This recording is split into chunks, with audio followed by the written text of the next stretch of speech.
Nous sommes à quelques kilomètres d'Amiens, dans le village picard de Saint-Fucien. Et là aussi, les habitants ont envie d'Europe. L'enjeu mérite l'effort que l'on fait ce soir de venir écouter une personne politique de haut niveau. Car ce soir, la secrétaire d'État aux Solidarités elle-même s'est déplacée dans la région. Objectif, expliquer aux côtés des parlementaires nouveaux centres que l'Europe protectrice existe et que c'est du concret. Si je prends moi mon territoire valenciennois, eh bien, il faut savoir qu'à chaque euro investi par les institutions régionales, par exemple, dans la formation des demandeurs d'emploi, l'Europe met 1 euro de fonds FSE.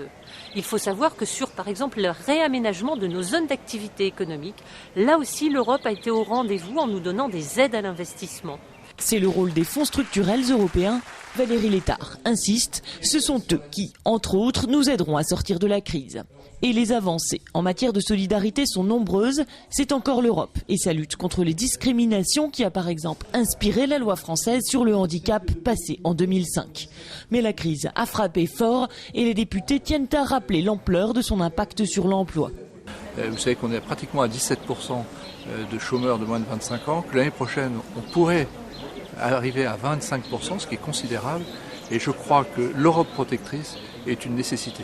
Du coup, le nouveau centre prend les devants. Il propose aujourd'hui d'ouvrir un espace Schengen des droits sociaux, un espace dans lequel les travailleurs mobiles bénéficieraient d'un statut européen en matière d'indemnisation chômage et d'assurance maladie.